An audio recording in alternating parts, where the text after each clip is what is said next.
We give all praises to the Most High. Ahaya, Ashar, Ahaya. We thank Barak, the Holy Spirit, especially on what she did last week. We give all praises to Yeshaya for dying, bearing himself on the cross for us. Thank you, Yeshaya. We give all glory and praises to all. We thank them. We come against Satan and all his works, but he is bound. Yes. We are free, That's and right. we will continue to be free.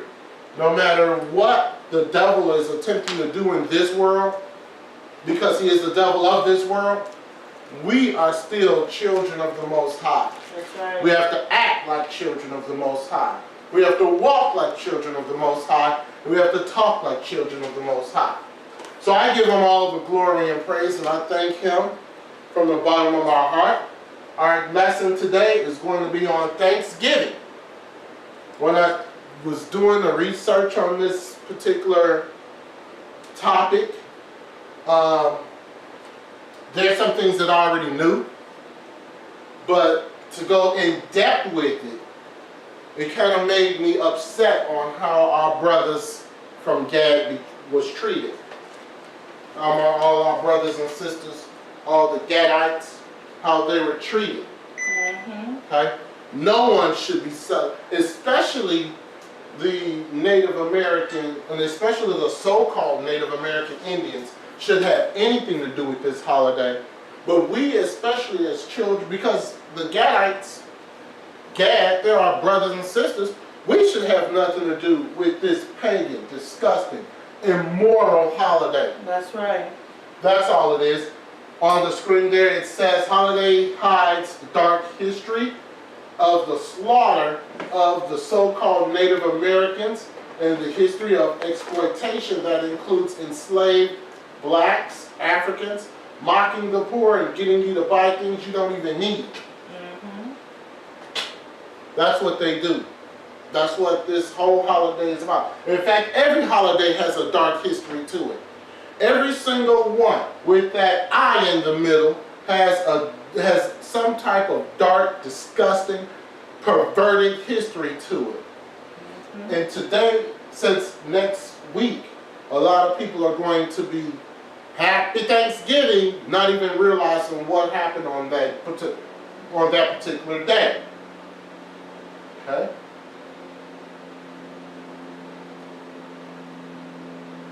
All right.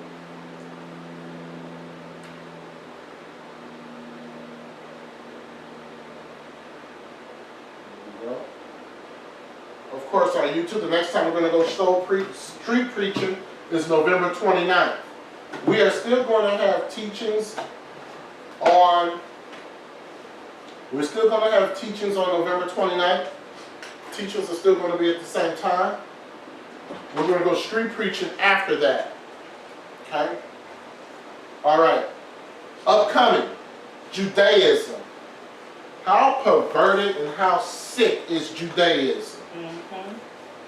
We're going to go into the Talmud. Remember the book I told y'all, don't even bother with going in? We're going to go into the Talmud. And we're going to show on what they practice. Homosexuality, it's in the Talmud. Child abuse, it's in the Talmud. Child sexual acts are in the Talmud. Priests giving oral sex to babies when they're circumcised, it's in the Talmud. Yes, it is. It's that long. We're going to bring that out. We're going to bring out why Judaism is perverted. In case you come across somebody who's a white Jew and they follow Judaism, you'll know what they follow. Okay? We're going to break that thing wide open. Assyrian captivity. We're going to get back into the Bible with a study on Assyria and the Assyrian captivity. More spirit world. Because what we're going to be doing on January 10th, we need to do in-depth on the spirit world. Okay? We're going to do that. And then, of course, the mega one. December 25th. We're going to go deep inside December 25th like you've never been deep inside of it before. The Most High has shared with me some new revelation on December 25th. Yeah. Can't wait for that teaching. Still trying to get used to this.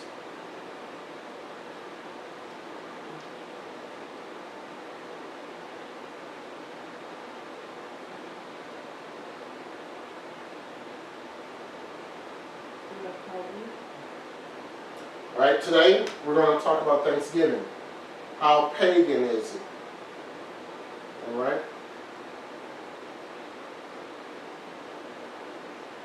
All right, here we go. Whenever we come against something, we always put this up here because we're not above anybody. We don't. I don't. Anyone in this type of this ministry don't condemn anyone because the Bible condemns us all as being dirty, rotten, hell-deserving sinners. My and your salvation solely rests in Christ's righteousness because He gave His precious blood for us and our sins. If He didn't give His blood for us and our sins, where would He be? Well, I don't even think about it. My intention is not to be unkind, but we're to expose the demonic nature of so-called Thanksgiving. The Thanksgiving holiday. That's what we're supposed to do. The ratchet Thanksgiving holiday. And of course, we're going to go to scriptures because there are preachers who will use certain precepts to say Thanksgiving's okay. What's wrong with you, brother? But we're going to expose that too. Here we go. Right here. Thanksgiving is genocide. Can y'all see that? Yeah. It's genocide. It's terror. It was terrorism.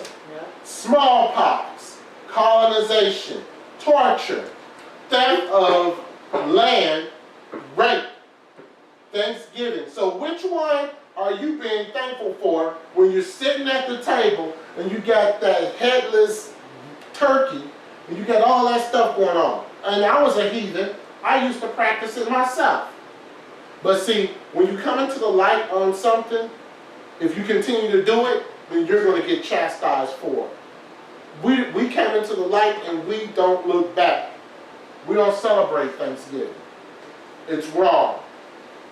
Anything that you do outside the norm on that particular day, you're in covenant with it. And I'll show you that later. But this is what Thanksgiving is about. So which one? Are you being thankful for the genocide that happened that day? Are you being thankful for the terrorism that happened? Or the smallpox that was delivered to our people that day? Or maybe you're thankful for the torture that they endured. Or maybe you're thankful for the rape that the pilgrims did to the women and children. Maybe you're thankful because of that. Maybe you're thankful because of that. They took our brothers from Gad's land. They just took it from them.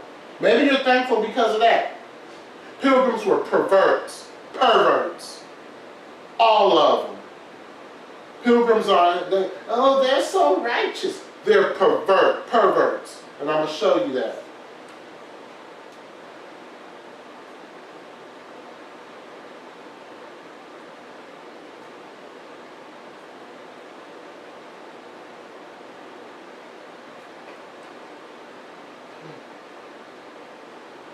Eventually. There we go. The origins. Well, we're told that white settlers and our so-called Native American Indians. So what we're told is that these white settlers came over from Europe, pilgrims, and the Native American Indians was right there, the so-called Native American Indians, our brothers from Gad. And they got together. And these white settlers, they didn't know the land, they didn't know how to do anything. The Indians, the so-called Native Americans, built them up. And because of this, they had a huge feast. And they all just sat down with headless turkeys and just were eating and having a real good time. And they gave thanks to God for their crops. We're going to show you what God they gave thanks to. It wasn't Ahiah, that's for sure.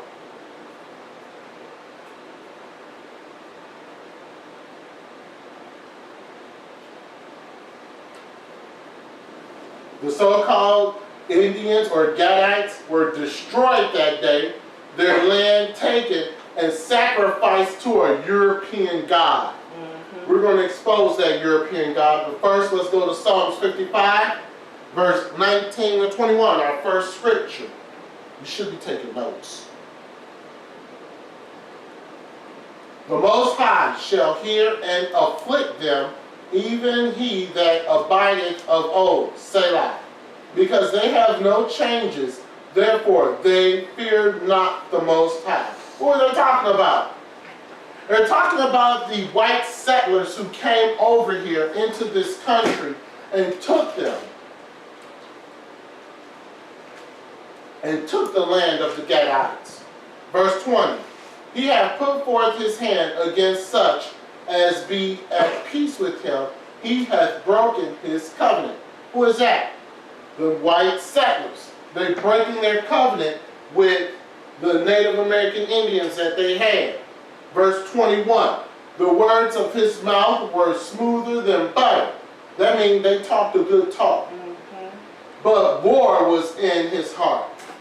So they knew that they came there to destroy the children of Gad.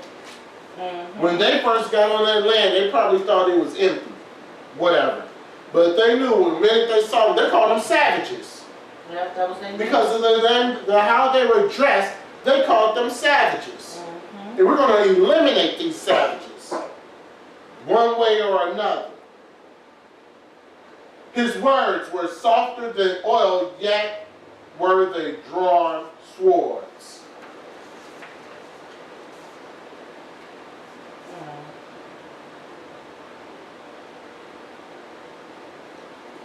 Yet were they drawn swords.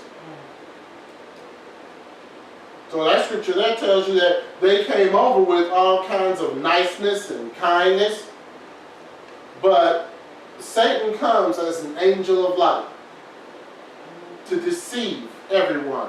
In the calendars of all people, certain days have been set aside for special religious or secular observances, or as possessing a special character. Among these days, some have always been primarily religious in character. Some were once religious or superstitious significance. Some were wholly secular in origin and remain wholly secular. The holy days possess some and currently accepted religious significance, while the holidays, the occasions for which are religious and secular, are generally observed by a day off from work or school. So you notice the holy days aren't being followed anymore. No. Not by too many people. Not by too many people the holy days are being accepted anymore. The holidays are being accepted by everybody. Yes. You get people who generally hate each other. But around this time of the year, those demons rise up into them, and those demons are basically applauding each other. Or those demons kind of take a break from fighting. I love you, brother. Just back in July, you were saying how you wish that person was dead. Yeah. It's phony. The observance of occasions of religious significance has always been of great importance to people's lives. It was important to us. Christmas time coming around, or December 25th, Thanksgiving time, Valentine's Day, birthdays, significant times. It's important to us. That's how we felt. Studying the rites of ancient people observed to obtain the goodwill of evil spirits, to enlist the aid of benevolent ones, to ensure fertility, to celebrate the harvest. We're going to talk a lot about celebrating the harvest. Celebrate the seasonal changes, The phenomena of nature. We're going to talk a lot about that. That ties into Thanksgiving. Changing of the seasons. Changing of the seasons. They have to have certain markers throughout the year. You notice, going from winter to spring, there's a marker there. It's a holiday. Going from spring to summer, there's a holiday there. Going from summer to fall, there's a holiday. Going from fall to winter, it's a holiday. Of course, they're called the solstice, but they don't name it the solstice. They name it other things, i.e. Mother's Day, i.e. Easter, i.e. Christmas, i.e. Thanksgiving. They changed the name of it. But all in all, it's an orgy. All in all, that's what they did. Perversion, orgies, sex, murder. And I'm going to prove it. And I'm going to use some references like the encyclopedia to show that it's just not my words.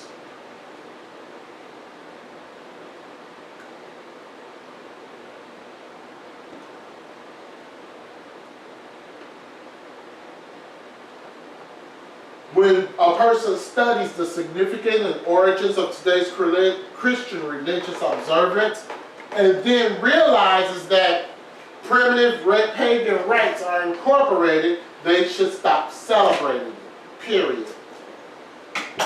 One particular holiday that we're talking about today is celebrated by almost everybody in the United States. But also, ever wonder why Canada has a Thanksgiving Day?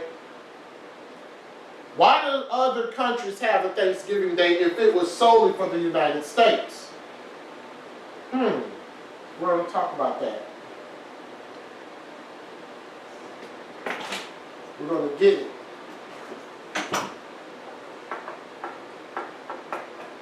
We're going to do a lot of speaking about this particular holiday. We're going to get to the scriptures in a minute. From the propaganda of public schools, every American thinks they know how Thanksgiving originated. So let's talk about that. Here it is. In 1620, a small band of pilgrims of Plymouth County braved the dangerous North American Ocean in quest of religious freedom. Now, these pilgrims, to understand who they really were, yes, they were leaving England because they were being persecuted. But the people over there in England was much worse than these pilgrims. These pilgrims were perverted. But they were what you call righteous perversion. They would sit up there and do the perversion, but then again, they would sit up there and say, "How dare you?" What? The people over there in England, they would just do it. Wickedness. They would sit up there and front the wickedness and say, "That's wrong." They would speak out against it, but they would do it in the background. They landed in November and faced winter with meager supplies, and that dwindled rapidly. 55 of the original 102 people coming on the Mayflower died in the spring because the summer was blessed with rain and the autumn harvest was plentiful. The Pilgrim colony was grateful to the Indians and established Bank Thanksgiving, set up their crops and ate. That's what we're told. That's what we believe all throughout grammar school, all throughout high school. That's what we're taught on what happened and how we came about with Thanksgiving. So you can see Satan's deception. Make you believe that everything is fine about Thanksgiving. Nothing's wrong about Thanksgiving. Did you understand that that our brothers from Gad, they were here first and they didn't get citizenship until 1924? Wow. They were here before the European settlers, and they weren't recognized as citizens until 1924.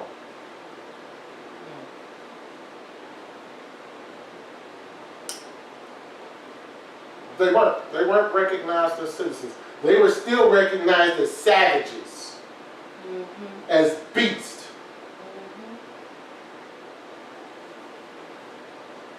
Let's go to 2nd Esdras chapter 1 verse 8. We teach it out of the Apocrypha and other books in the other reference books.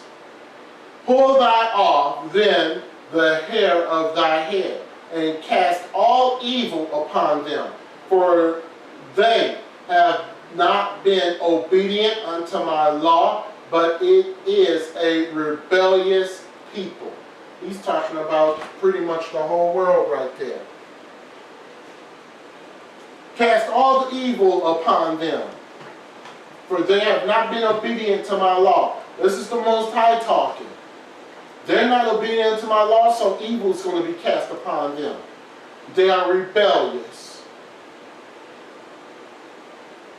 You can't be in rebellion in the Most High.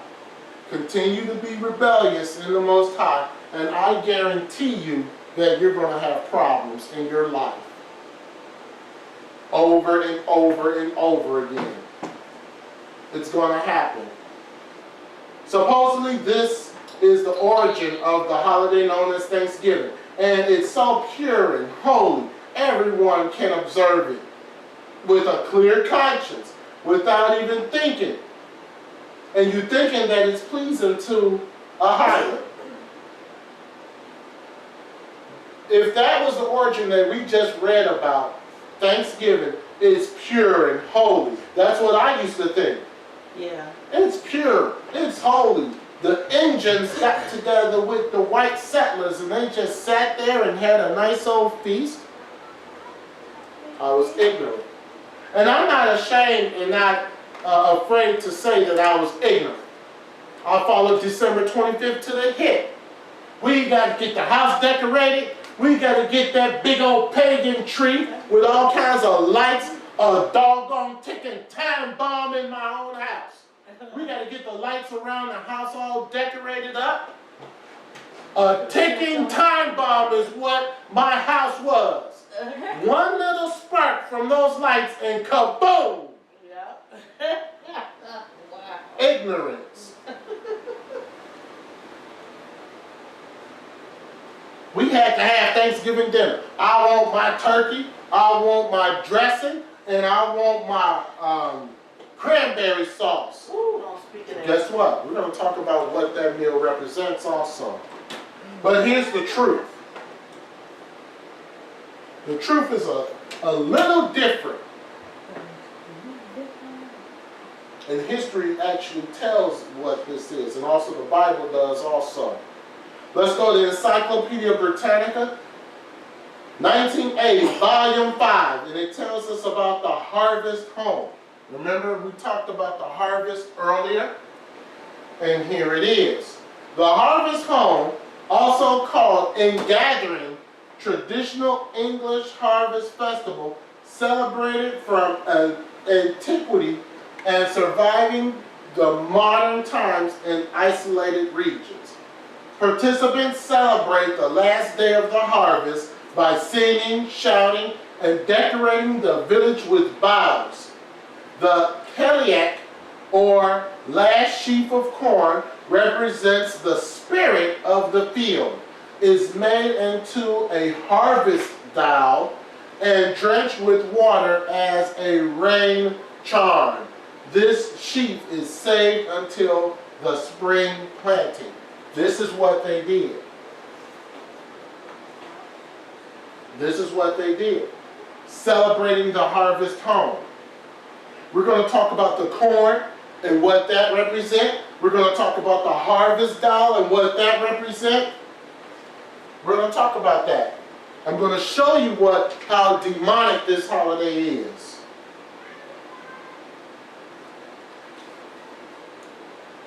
We're going to show how demonic this holiday is.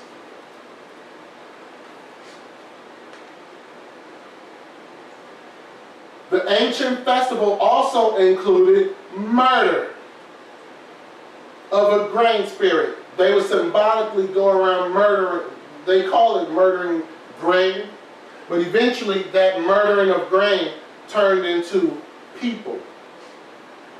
as we're going to see with our brothers, the Aztecs. Since most of the settlers who came to America probably had known some form of Thanksgiving Day in their homelands, it's not surprising that they transplanted this custom to the New World. So they were doing this beforehand. Thanksgiving just didn't come around because, oh, we're so happy that the so-called Indians helped us out. So we're just gonna, I got an idea. Let's call it Thanksgiving. And let's invite the Indians over for a big old feast. They like to eat. No. This particular holiday was going on before they even got to America.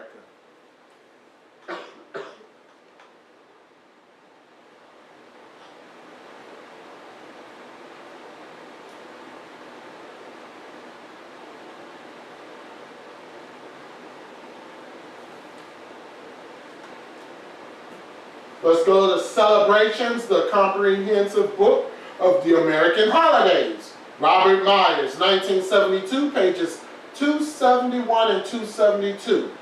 And it tells us here, the Pilgrims who in 1621 observed our initial Thanksgiving holiday were not a people especially enthusiastic about the celebration of festivals. In fact, these austere and religious settlers of America would have been dismayed had they known the long and popular history of harvest festivals, which their Thanksgiving was only the latest. It seems whatever man has tilled the soil and urged his crops into fruition, he was paid homage to the heavenly being who has permitted him such good fortune. We're going to talk about those heavenly beings who they look to as far as giving them good fortune as their crops have grew. These are the gods that you celebrate when you're celebrating on Thanksgiving Day. Not us, because we don't celebrate Thanksgiving Day. But these were the gods who you did celebrate. First, this daily inauguration led their governor, William Bradford, who we're going to talk about later, to commit on his people's notorious sin, which included their drunkenness and uncleanliness and rampant sodomy. These are pilgrims. You never thought that pilgrims would be notorious sinners, drunk all the time, uncleanliness, and they committed sodomy. These are the pilgrims. Governor William Bradford was the head pilgrim. He was the first governor of the state of Massachusetts. That's why I say the pilgrims were perverts. All of them.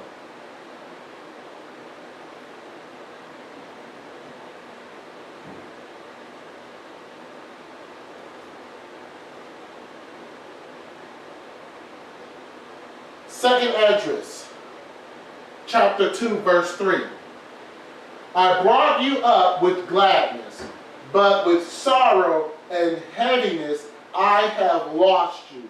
For ye have sinned before the Most High, and done that thing that is evil before him. This is what celebrating Thanksgiving is. He brought you up to celebrate the holy days. Each and every holy day, he brought you up to celebrate it. But somehow, some way, you went away from that. That's what he means. I have lost you. You celebrate December 25th. You celebrate Thanksgiving. You celebrate your birthday. You celebrate this. You celebrate that. What's the Passover? That's something Jews do. What's the Feast of First Fruits? I never even heard of it. What's the Feast of Tabernacles? The Feast of what? Go to any Christian and ask them. What's the Feast of First Fruits? They couldn't even tell you. And it's a shame if I've asked one of you all that and you couldn't even tell me what the Feast of First Fruits are.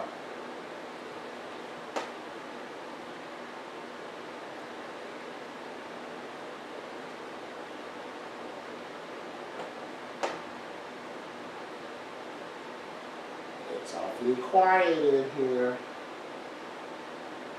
The Harvest Festival, with its attendant rites, seemed to have spread throughout a small area in a land from Egypt to Syria.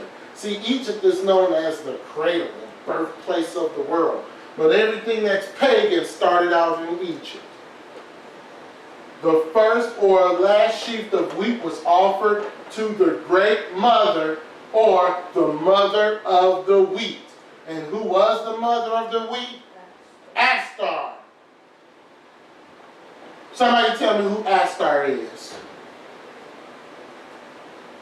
She is the mother of the Egyptians. Who's Astar? What is she being celebrated now? Easter. Easter. Easter.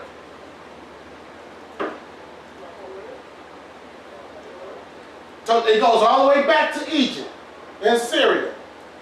Easter. So they get their crops and they profess their crops to the feminine force, Astar, the mother, the earth mother.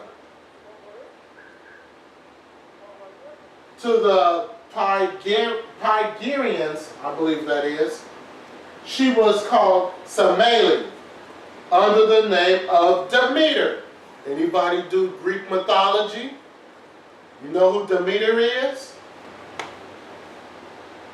She was worshipped by the Greeks at the famous Eleusinian Mysteries. Ceres was the Roman goddess. There's an interesting thing behind Ceres. She's the Roman goddess. What is cereal made out of? Corn. Corn. There you go. We can't eat cereal? There you go. No more. Right there. That's where you get the word cereal from. It's from Ceres, who is the corn goddess. And what is majority of cereal made out of? Corn. No more cereal. Repent now. Oh, Wait till later. yeah, I know. Brian has some this morning.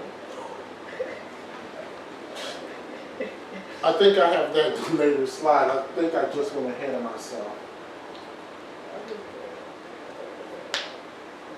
Here we go. This is what it is. Thanksgiving is a time to remember all that we have and the genocide that it took to get it. See the gap with the fringes? They knew that from then to wear fringes.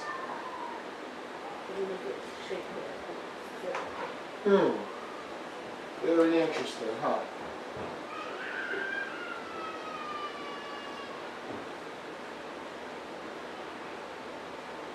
All right. Next slide. The harvest festivals. This is all tied into Thanksgiving. Thanksgiving started thousands of years before the Pilgrims came and sodomite the Gadites. Our Wonderful World by Grolier Incorporated, New York, 1966, volume 17, page 220. Just to show that I'm not making this stuff up. We often think of Thanksgiving as an American holiday begun by the Pilgrims in 1621. At that time, the story runs, the survivals among the Mayflower, we all know that. But let's look down towards the bottom. In Chaldea, in ancient Egypt and in Greece, the harvest festival was celebrated with great rejoicing. By the way, the Hindus and the Chinese observe that same festival, that same holiday. And the Jews celebrated with the gathering of crops. So it just didn't start in 1621. Ancient Egypt and Greece. Like I said, a lot of paganism started from ancient Egypt and Greece. Okay? I hope you're learning something. I hope we're understanding something. All right, let's look at From Holidays Around the World by Joseph Gare. Copyright 1953. And this is what his book says.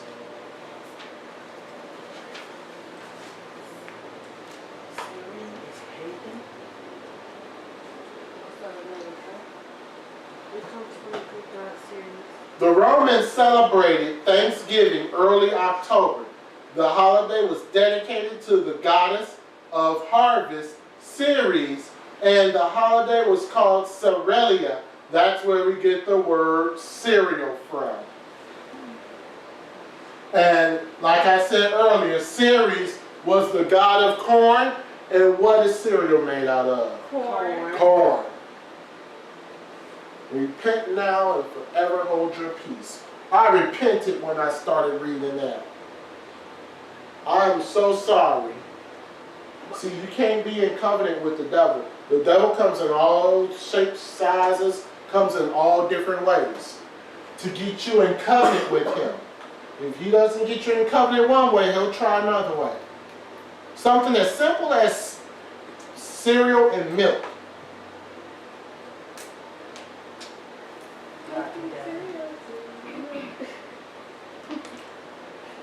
This is about learning. Now, if you continue to eat cereal, you're in covenant with this. So continue on and you will see what happens. From Rome to the New World. Okay, so now we're out of ancient Egypt, Greece, and Rome, and let's bring it to the New World. The Christians took over the Roman holiday, and it became well established in England, where Roman customs and rituals to this day are still observed. Here you go. Oh, that's just wrong. God bless this pork you told us not to eat on this most holy pagan holiday that you told us not to celebrate. Somebody give me Amos chapter 5, verse 20. No, I want one of them. Amos chapter 5, verse 20 or 21. 20 and 21.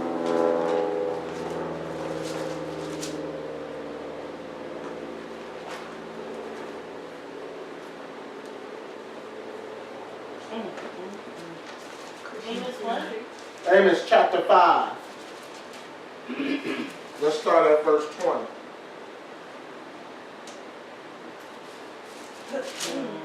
Shall not the day Read loud so everybody can hear you. Amos chapter 5, verse 20. Read. Shall not the day of the Lord be darkness and not light, even very dark and no brightness in it? I despise your feast days, and I will not smell in your solemn assemblies. Read. Though ye offer me burnt offerings, and your meat offering, I will not accept them. Read. Neither will I regard the peace offering of your fat beasts. That's it. That's all. See? He don't like our feast days, our holidays. Why? Because you throw a big old piece of pork over there. Every holiday is associated with that pork. Thanksgiving. Got to have that ham along with the turkey. Have an abomination on the table plus a representation of our brother from the tribe of Gad on the table. Got to have it.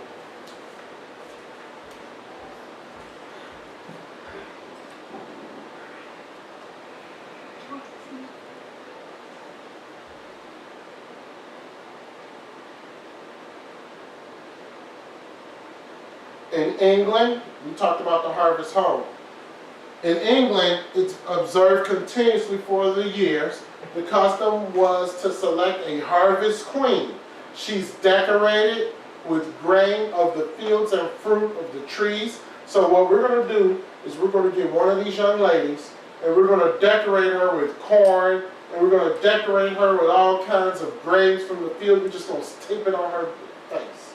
Oh no. On Thanksgiving Day, she's paraded. Why do you think there are parades on Thanksgiving Day? Oh no. Why? It comes from right here. The Macy's Thanksgiving Day Parade. And while you're stuffing yourself, committing gluttony, you're watching this festival. All parades are pagan. Every last one. Every last one of them. So what does it say here? Thanksgiving Day, she's paraded through the streets in a carriage drawn by white horses. All to make it seem so pure and innocent. This was the remnant of Roman ceremonies in honor of Ceres. But the English no longer thought of Ceres or cared about her. They wanted to do this to sing their Thanksgiving Day songs. So see, parades are pagan.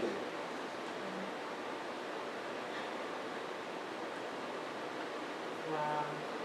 The Thanksgiving Day Parade. That's what kicked off all these parades. It is what it is. They have one for December 25th. Tobit, chapter 6, verse 7. And he said unto him, touching the heart and the liver, if a devil or any any evil spirit trouble any, we must make a smoke thereof before the man or the woman, and the party shall be no more vexed. Talking deliverance. You need deliverance from Tobit, that's in the Apocrypha. You have to get deliverance from celebrating this holiday. Or any holiday. Yeah, that's true. We had to go through deliverance. True, I had to go through from December 25th. Yeah. I had to go through December 25th for putting my wife into hell on fixing meals on December 25th and on Thanksgiving. Oh. I hated those days anyway. And we're going to talk a little bit later about those particular days and what really people go through. The Pilgrims also introduced the custom of eating turkey on Thanksgiving Day, for they found wild turkeys. Turkeys was all over the place when they got here. The merriment of the Harvest Festival is older than recorded human history, and the merriment of the Harvest holiday is likely to continue the world over as long as men obtain their food from the earth. So it's a pagan holiday. Pilgrims were pretty disgusting. Pagan men and women offered up sacrifices and prayers to the mysterious forces of mystery religion, which they believed controlled the workings of nature on their behalf. So they believed that these mysterious entities transformed the earth from spring to summer, summer to winter, winter to fall. And they had a celebration each and every time that the seasons changed. In mystery worship was set the cycle of sun worship. In the spring, the man sought fertility for himself and his land. Bountiful crops would assure food for himself. The venereal equinox, that the goddess he worshipped was fertilized by the god he worshipped. Sex, spring sex. In the summer of the year, the hot and land he lived on became brown and barren. Summertime, directly on the summer solstice, or Persopenia, Persepone, went into the underworld to remain until the time for vegetation to begin growing. So they thought that this particular demon, during the summertime, went to underground and pushed the plants up. Thus, the crops start to come up in the summer. That's what they thought. Man. So the spring, sex orgies. The summer, you think that this demon goes down, they called it was a god, and started to bring up the plants. From the sex from the spring. Satan is a pervert. Pilgrims were perverts. This is what they thought. And it goes back to Babylonian. It goes back further than Babylon. It goes back to Egypt. In the autumn, then the sun started to die. The days grew shorter. Here comes the autumn equinox. The goddess he worshipped began to weep for her murdered mysteries, her murdered God. Then the winter solstice comes around. The sun starts to come back to life. Those days start getting longer and longer. Primitive fertility religions portrayed through cute stories of affectionately hid, but they were vile and hideous.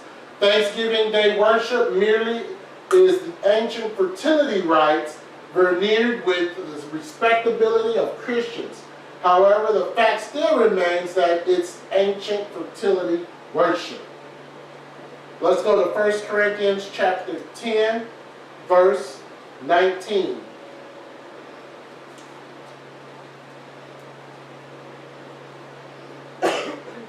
Paul tells us about sacrifices. But first, there's one of our brothers from Gay. White men tell the children that their ancestors settled here when the truth is that they invaded us, they murdered us, and they raped us until we barely existed. Happy Thanksgiving. This is what they did.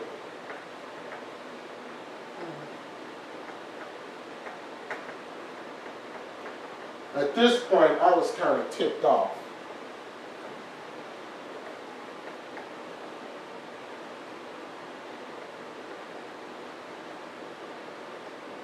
First Corinthians chapter 10. What I say then, that the idol is anything, or that which is offered in sacrifice to idols is anything. But I say that the things which the Gentiles sacrifice, they sacrifice to devils, and not to the Most High. And I would not that ye should have fellowship with devils. Paul is saying once again, and I would not that ye should have fellowship with devils. Anybody who celebrates Thanksgiving, they are celebrating the devil. You should not be in fellowship with them. However, I have a little piece later. Verse 21. If ye cannot drink the cup of the Most High and the cup of devils. We all know that scripture. Verse 22. Do we provoke the Most High to jealousy? Are we stronger than He? You're provoking Him. And see, the problem is that when you start doing things to provoke the Most High, that's not good. That's not good. Because He releases the covering off of you. Whatever warring angels that would war for you, no more. You're Satan's puppet at that point. And Satan comes to kill, steal, and destroy.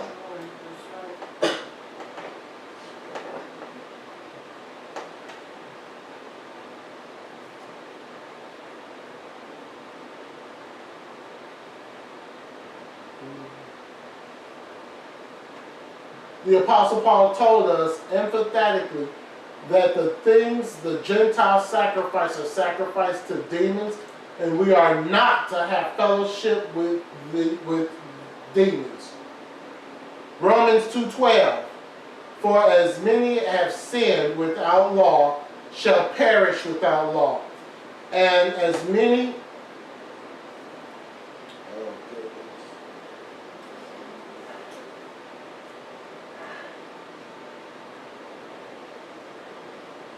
Somebody, do it. Somebody read Romans 2:12. 12:2. Yeah, Romans 12:2. We're gonna go back. I had 212. I had 212. Okay, Romans 2:12. We won't go back for some reason.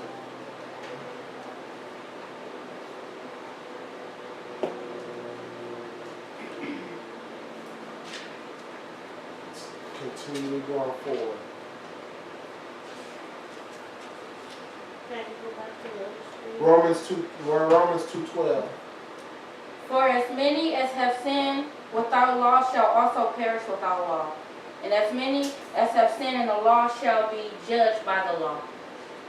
Right. I had a scripture in James. All right, the pagans in Rome celebrated their Thanksgiving in early October. The holiday was dedicated to the goddess of the harvest of Ceres, and the holiday was called Cerilia. The Catholic Church took over the pagan holiday, like they always do, and established it in England. And they called it Harvest Home, which is virtually the same thing.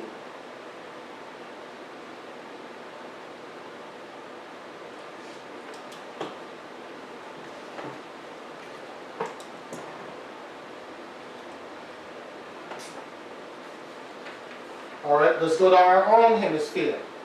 In our own hemisphere, the Aztecs of Mexico.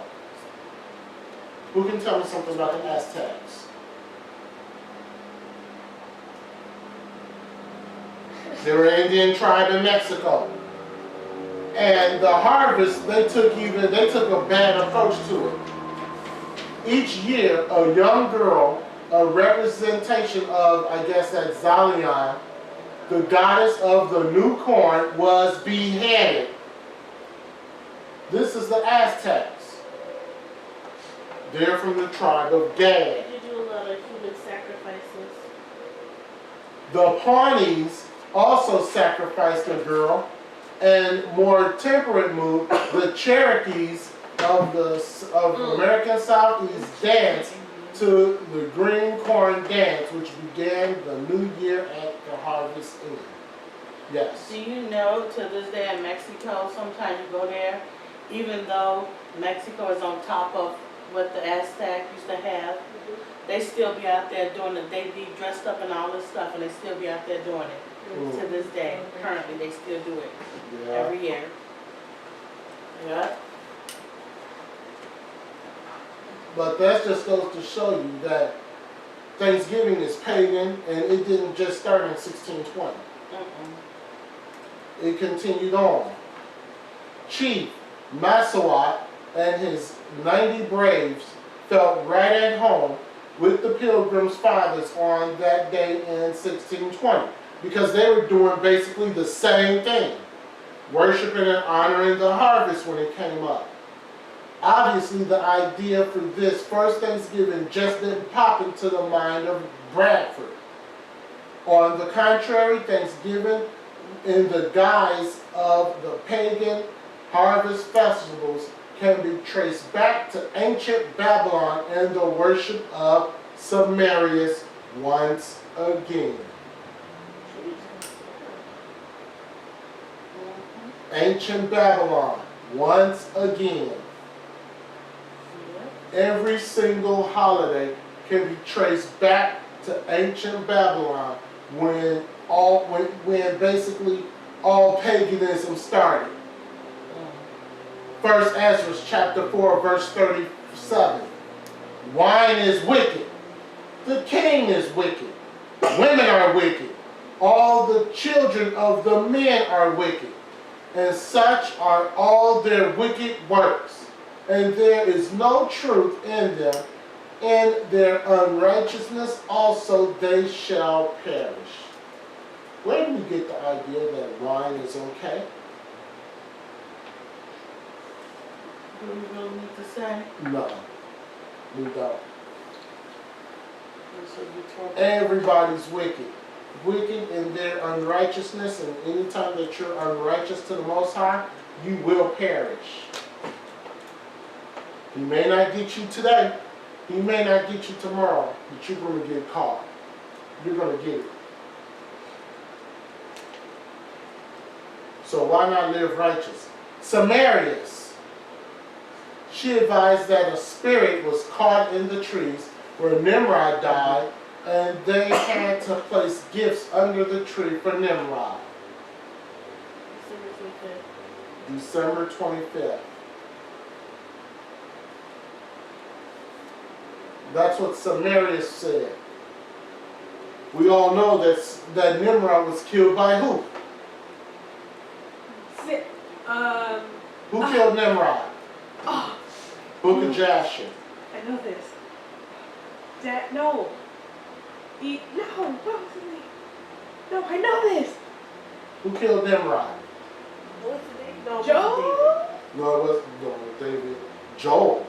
Joe? Job, no. Oh, I know this. What does his name start with? Esau. Oh. Yes, Esau. You didn't say it clear. No. You said Esau, and She was about to say it, but then she stopped. I know, I was about to. Esau killed Nimrod. That's funny. Jeremiah chapter 10, verse 1 through 5. Hear ye the word of the Lord, speaketh unto you, O house of Israel. Thus saith the Lord, learn not the way of the heathen. Be not dismayed at the signs of heaven. So see, here it's telling you that don't sit up there and be dismayed at the signs of heaven. What does that mean? Don't be dismayed when the earth goes from spring to summer, summer to fall, fall to winter. That's what it's saying there. For the heathen are dismayed at that. For the customs of the people are vain. And of course we know the rest, right? See, Rest goes into Christmas on December 25th. What I want you to get out of this is that be not dismayed at the signs of heaven. Thanksgiving is a time of the year where the heathen are dismayed at that. Oh, it's going from spring to summer. I'm sorry, from summer to fall. say what?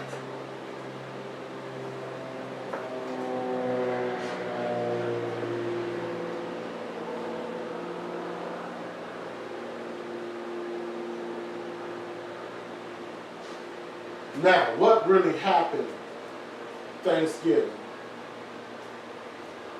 Let's go there. What really happened on Thanksgiving? There's our brothers. Turn in your arms. The government will take care of you. That's what they told the enemy. That's what they told our brothers from Gad. Don't ever be discouraged about not celebrating the holidays. Ever. Because they're pagan. You don't have to be discouraged by not celebrating. Christians will tell you that the law is done away with. If the law is done away with, then why are you celebrating all the rest of the pagan holidays? This is what your Thanksgiving meal is. The cranberry sauce represents the spilled blood of Gad. The stuffing represents the Gad, our brothers from Gad, when they were beheaded on that day, and their heads were stuffed to play football, soccer, turkeys. Those are actually our brothers being beheaded. That's what the turkey represents. Those are the main components of the Thanksgiving Day meal. Later on, we brought in macaroni and cheese and mashed potatoes and all that other stuff. Ignorantly.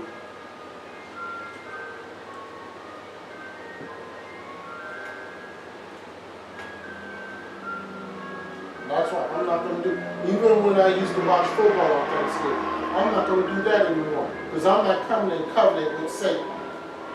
Deuteronomy chapter 12, verse 28. Observing here all these words which I commanded thee, that it may go well with thee, and with thy children after thee forever. when thou doest that which is good and right in the sight of the Most High. When the Most High shall cut off the nations before thee, whither thou goest to possess them, and thou succeeded them and dwellest in their land.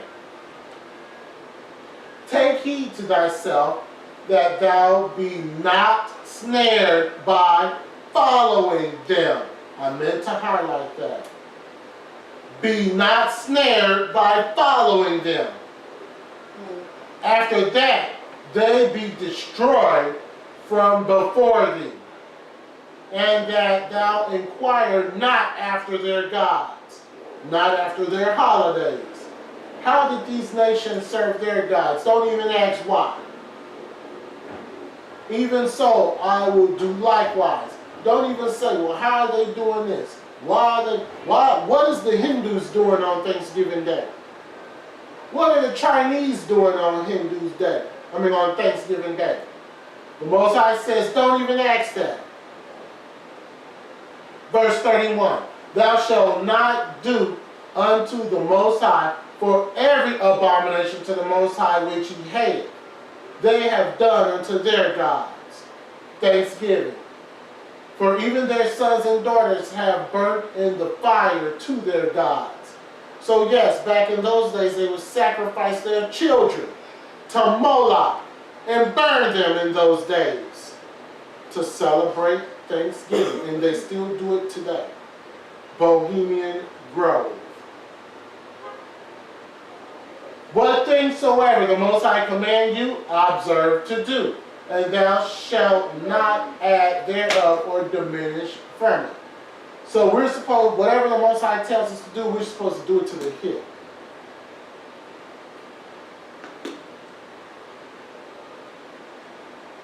We're supposed to do it to the hilt. Whatever he tells us.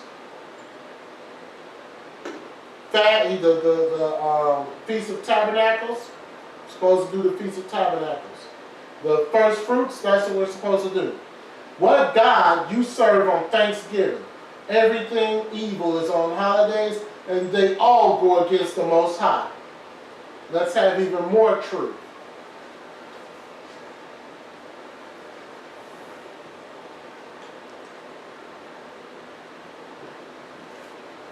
First,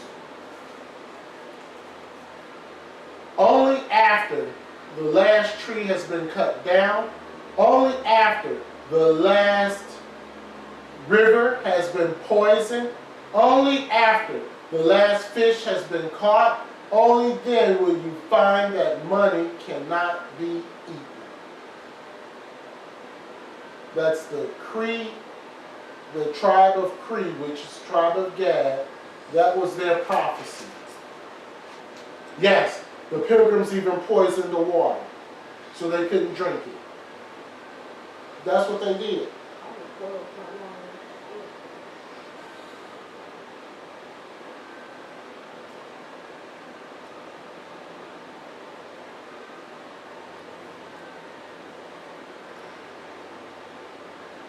All right. Captain Miles Standish, leader of the Pilgrims, invited Squanto, Samoset, Mayoset, the leader of the Wampanoags, and their immediate families to join them for a celebration. But they had no idea how big Indian families could be. As the Thanksgiving feast began, the Pilgrims were overwhelmed at the large turnout of 90 relatives that Squanto and Samoset brought them. The Pilgrims were not prepared to feed such a large gathering of people for 3 days. That's why on Thanksgiving is the only holiday where the day after Thanksgiving is celebrated also. This is why. Black Friday. What they call Black Friday. Seeing this, Massaoit, I'm not pronouncing his name right, Massaoit gave orders to his men within the first hour of his arrival to go home and get more food. Thus it happened that the Gads supplied the majority of the food. They had 5 deer. many wild turkeys, fish, beans, squash, corn, soup, cornbread, and berries. Is there anything unclean there?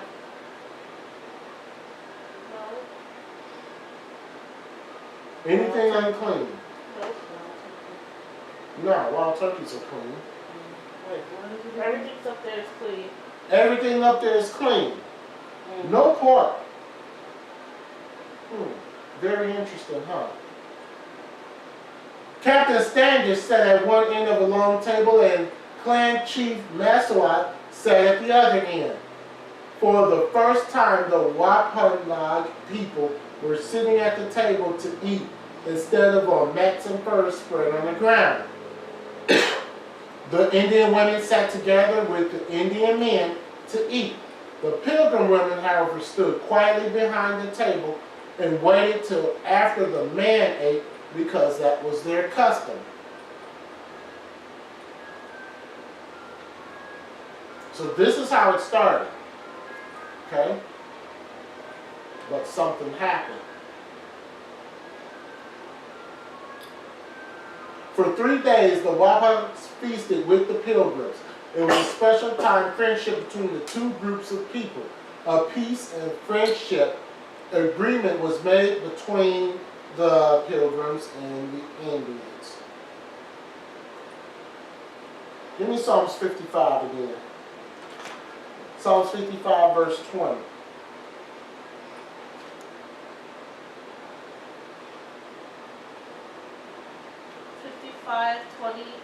Read.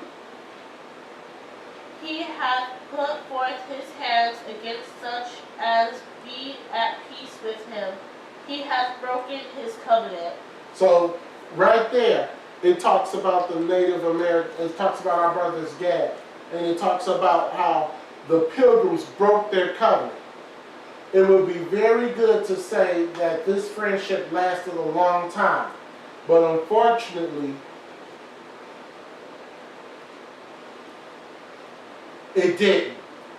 More English people came to America and they were not indeed of help from the Indians that were the original Pilgrims. Many of the newcomers forgot the help of the Gads had given them. Mistrust started to grow.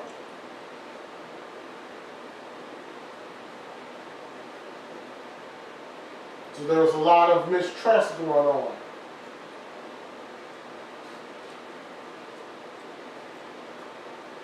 And this is Thanksgiving. Genocide, poverty, hunger. And what are you celebrating?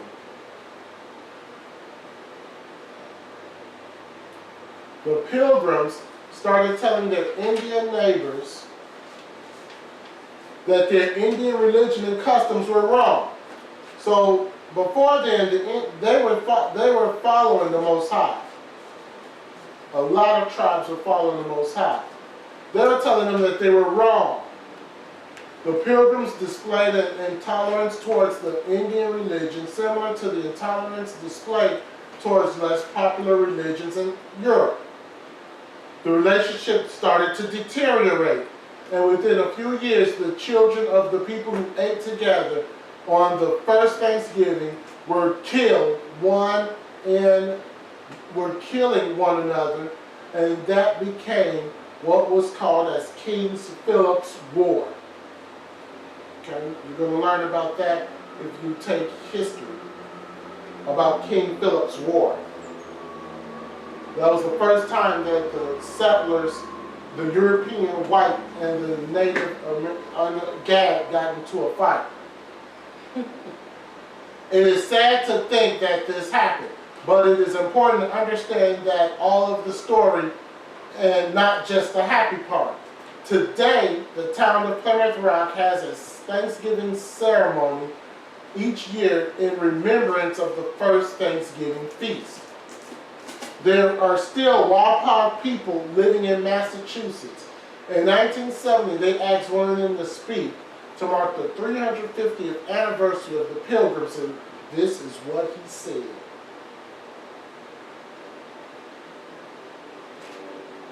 After that, he wasn't invited no more. after what I'm about to read. Soon as it comes up. Here it is.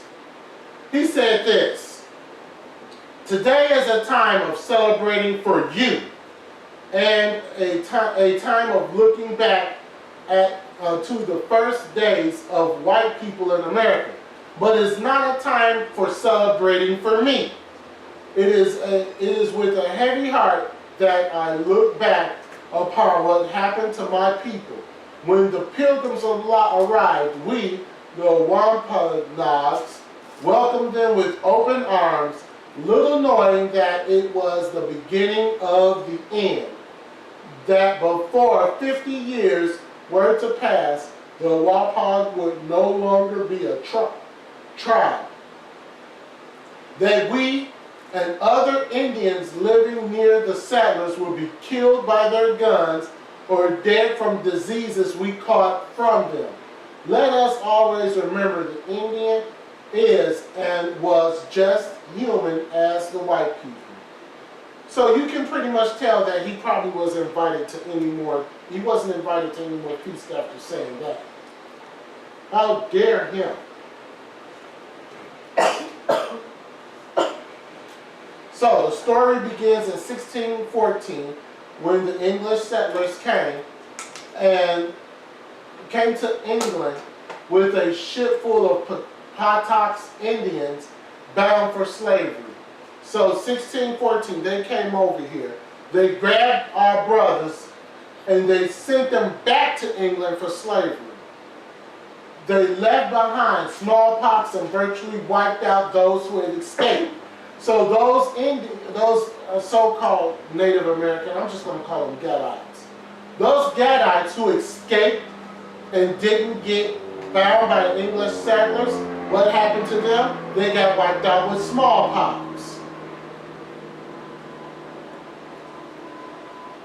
What is that warfare called? What is that warfare called when they use biological warfare? That's what this was. By the time the Pilgrims arrived in Massachusetts Bay, they only found one living Patuxent Indian named Squanto, who had survived slavery in England, and he knew their language. He taught them how to grow and peaceably put a peace treaty between the Pilgrims and the Wampanoag Nation. So this is how it started. Okay?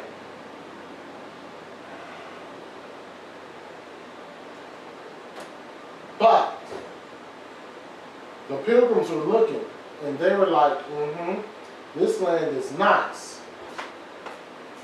But as the word spread in England about the paradise to be found in the New World, religious zealots called Puritans began arriving, and Puritans are whacked out of their mind also, began arriving by the boatload. Finding no fences around the land, they considered it to be public domain. Joined by other British settlers, they seized the land, capturing the strong natives, the Gads, for slaves and killing the rest. But the Pequot Nation had not agreed to the peace treaty Squanto had negotiated, and they fought back. They were the only tribe that said no. Near 1637, in Groton, Connecticut, 700 men, women, and children of the Pequot tribe were gathered for the annual Corn Festival, which is Thanksgiving today. See, this is what I'm saying. Thanksgiving just didn't start with the with the Pilgrims coming over. They were doing it beforehand. They would celebrate the Green Corn Festival. In the pre-dawn hours, and see, this is what the Most High said earlier in First Esdras, when he said that if you want to celebrate this, then there's going to be hell to pay. What happened to them? They were celebrating that heathen festival, and in the pre-dawn hours, the sleeping Gads were surrounded by English and Dutch mercenaries who ordered them to come out. Those who came out were shot or clubbed to death, while the women and children huddled inside, and they were burned in the houses alive. The next day, the very next day, the governor of Massachusetts Bay declared a day of thanksgiving because 700 unarmed men and women were murdered. 700 of our brothers from Gad were murdered. That's why you have Thanksgiving today.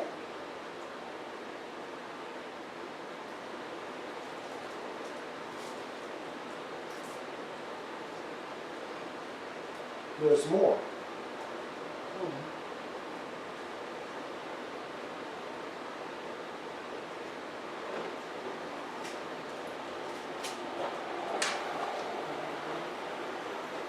Judith, chapter 16, verse 5. Judith is a book in the Apocrypha. This is what they did, the settlers, the mercenaries. He bragged that he would burn up my borders and kill my young men with the sword, and dash the suckling children against the ground, and make mine infants as prey, and my virgins as a spoil. This is in the Apocrypha. This is a prophecy on what happened to our brothers from Gad.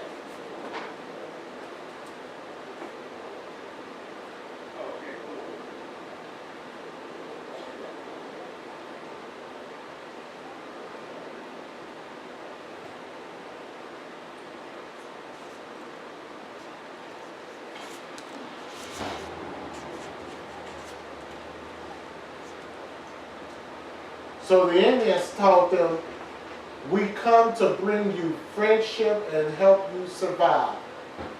What did they say, the pilgrims? Hi, we've come to bring you subjugation, annihilation, broken promises, to force our beliefs upon you, destroy your way of life, and all that is dear and sacred to you, not to mention our many deadly European diseases and virtual genocide of your race. Oh, by the way, we're hungry. Would you feed us? That's generally what Thanksgiving is.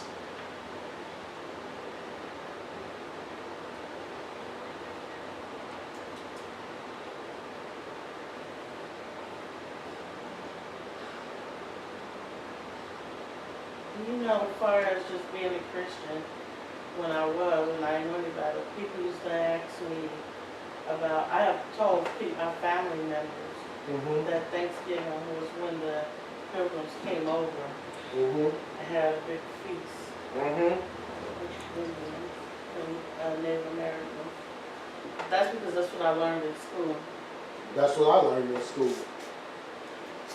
Cheered by their victory, the brave colonists and their Indian allies attacked village after village. Yes, even some of Gad attacked Gad. Oh yeah? Women and children over 14 were sold into slavery while the rest were murdered. Boatloads with many as 500 slaves regularly left the ports of New England. Bounties were paid for Indian scalps to encourage as many deaths as possible. Genocide. So see, the slave trade just wasn't about blacks coming from Africa to America. They were about Indians going from America to England. Didn't know that, huh? Yeah, I didn't know that. Book in the Apocrypha. Ecclesiasticus chapter 9 verse 13. Keep thee far from the man that hath power to kill, so shalt thou not doubt the fear of death. And if thou come unto him, make no fault lest he take away thy life presently. Remember that thou goest into the midst of snares, and that thou walkest upon the battlements of the city. Celebrating these holidays, you walk in the midst of snares.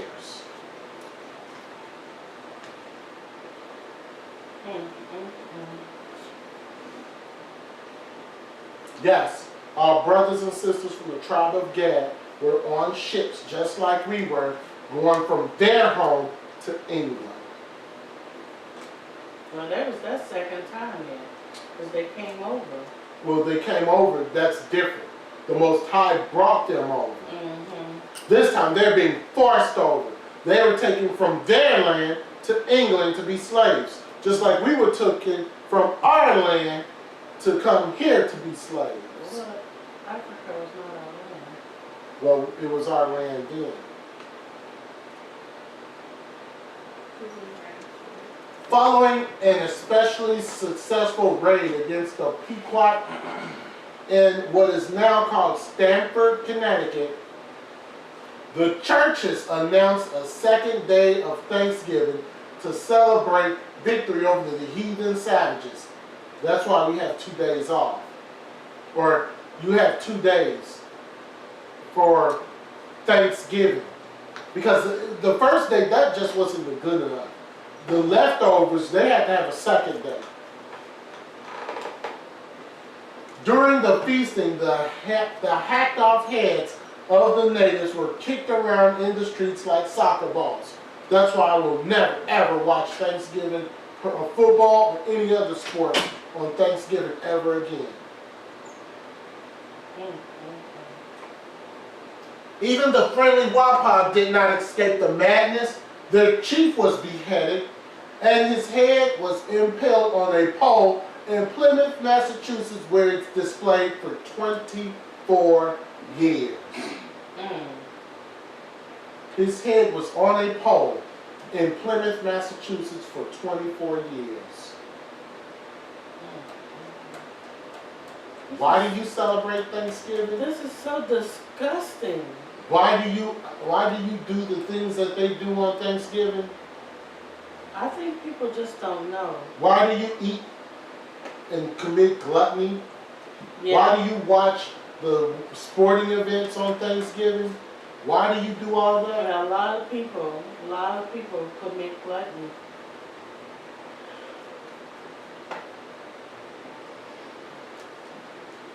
Most High is not pleased. He's very upset. Especially around this time when he sees his people doing these heathen things. The killings became more and more frenzied. Once you start killing, you get that taste of blood. And you just gotta kill everything. And that's what they did. With the days of Thanksgiving feast being held after each successful massacre, George Washington finally suggested that only 1 day of Thanksgiving per year be set aside instead of celebrating it after every massacre. So every time they slaughtered a group of our brothers from Gad, they had a feast. So George Washington, let's just have just 1 day to commemorate all the savagery that we have done. Abraham Lincoln, bigot, decreed Thanksgiving Day to be legal holiday during the Civil War. On the same day, he ordered his troops to march against the starving Sioux Indians in Minnesota. Wait, in Minnesota? Right. The Sioux tribe. Sioux tribes are in Minnesota, North Dakota, and South Dakota. So Abraham Lincoln on Thanksgiving Day, honoring Thanksgiving Day, had the troops go up and start to slaughter the troops, our brothers in Minnesota. Thanksgiving Day. It is just so disgusting to me. If you're not the slight bit upset or just angry at this, there's something wrong with you. And it's been going on for just... William B. Powell, a Penobscot Indian and former chairman of the anthropology department at the University of Connecticut, stated, gathering in this place of meeting, they were attacked by mercenaries, English and Dutch. the Indians, Gad, were ordered from the building and were shot, and the women and children were burnt alive. For the next 100 years, every Thanksgiving Day, ordained by a governor, was in honor of the bloody victory, thanking God that the battle had been won. So thanking God that you just slaughtered a bunch of innocent people who didn't even have weapons. Coward. Coward. They couldn't fight Gad head up because they get their face kicked in. So what did they do? Smallpox. Shoot them with guns. Here we go. One on the left is the truth. All our brothers, you see our brothers and sisters, they just laying there slaughtered, beheaded. The one on the right is a lie. And that's the one you see everywhere. Edomites did that false history. Put that in our school books.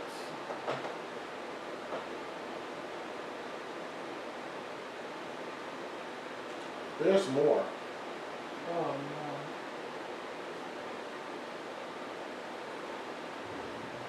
The symbols of Thanksgiving. Symbols of the first fruit goddess and her fertility rites. Remember earlier we talked about Ceres and Demeter? Cornucopias. Somebody know what a cornucopia is?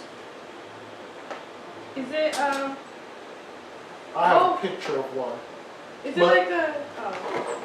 I have a picture of one. Well, let's talk about it. In Greek mythology, the horn of Amathilia, the name of the goat who suckled Zeus. So there was a goat that suckled Zeus. What do you mean by that? The pagan god Zeus was suckled as a child from a goat named Amathilia.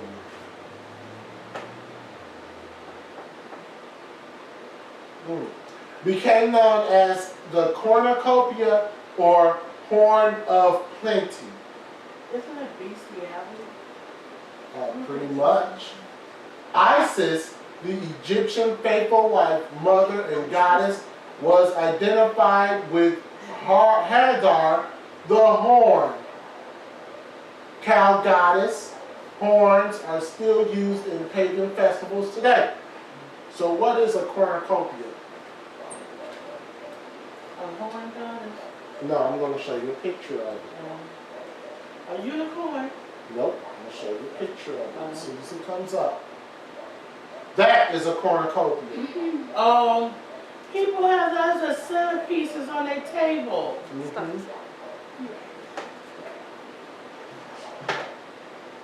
That is a cornucopia. Demonic. And to prove that it's demonic, we have a statue, as soon as it comes up, of the Greek god holding a cornucopia.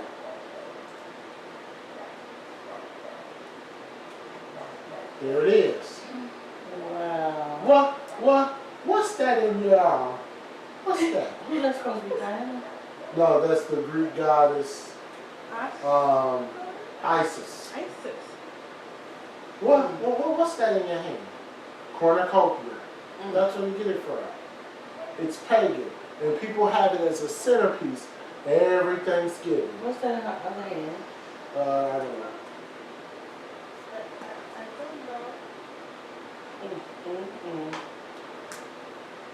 What else are symbols of Thanksgiving that's pagan? So we know the cornucopia, that was a centerpiece. So what else? The harvest queen. The names given to Ceres, which we talked about earlier, the Roman goddess of agriculture, from among the reapers, to whom was given post of honor in the harvest home. Also, the 1948 edition of the Universal World Reference Encyclopedia tells us Demeter, the Greek version of the Egyptian goddess Isis and Roman Ceres, is one principal Grecian deity the great mother goddess nourishing and fertilizing principles of nature. So,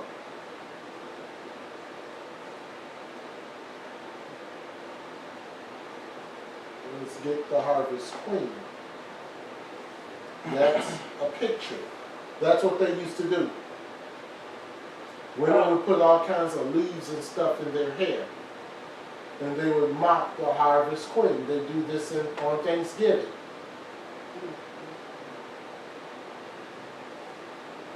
This world's going straight to the lake of fire.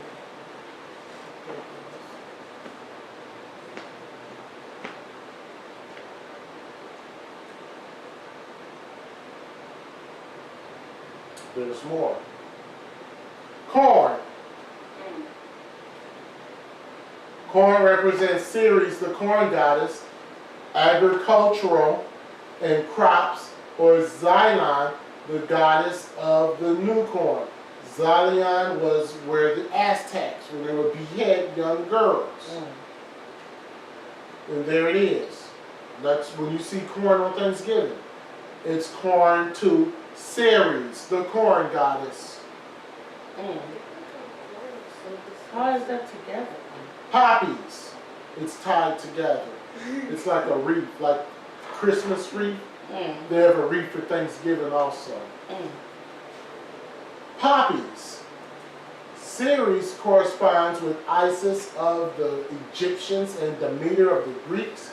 She is represented by a garland of ears of corn on her head, or grain on her head, holding in one hand a lighted torch, and in the other hand, poppies.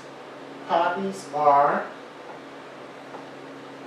they're actually plants. And they're especially, it's a special Is it plant. like poppy seeds? No. Well, first of all, the Wizard of Oz, we know that this movie's demonic, right? So she's laying in a poppy field. Poppies are those red plants. There's a picture that I had of a poppy, but I guess it didn't, I don't know what happened to it. But they're in a wreath in Thanksgiving. You know how people put the harvest wreaths on their door for Thanksgiving? They have poppies in it. Here's another one. And once again, who's at the bottom? You see the little name at the bottom? Astarte. Astar. Astar is who? Easter. Beautiful poppy, I thank the goddess for the strength and the courage that you give to me this day. Brightest blessings. This is what pagan witches use for healing. This same plant is in the wreaths that go on your door on Thanksgiving.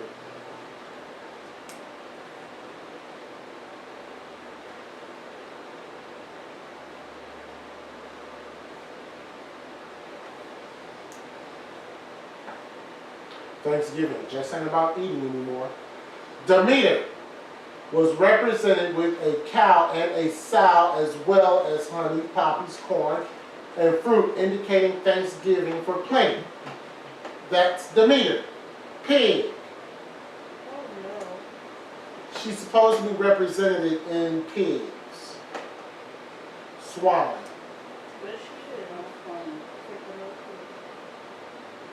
That's one of the reasons why the Most High tells us not to eat that.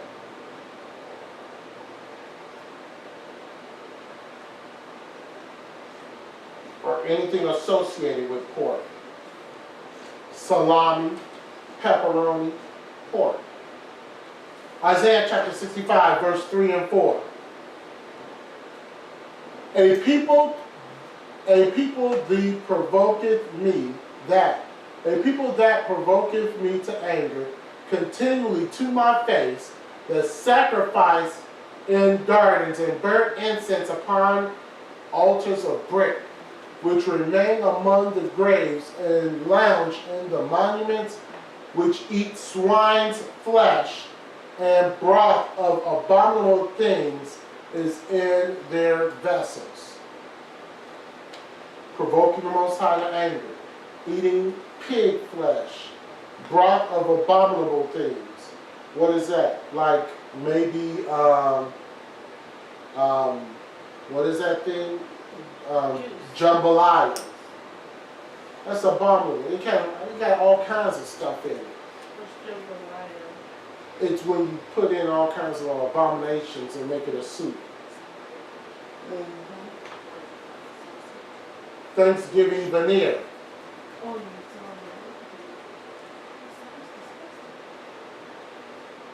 Lie number one, Plymouth Colony was not the first English colony to land in America, nor were they the first to offer thanks.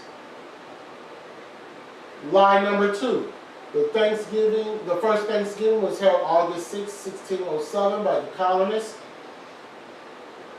who found the short-lived Popham County in what is now Phillipsburg, Maine. The first permanent English settlement in America was found in Jamestown in 1607. As early as December 1619, settlers set aside a day to give thanks to their survival. This was all a lie.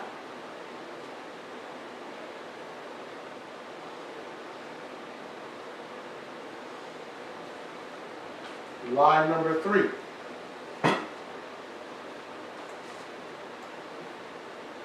Historical official pilgrim Thanksgiving Day was not even a day completely giving praise to the God as to some believe today. This was a day to show the military power.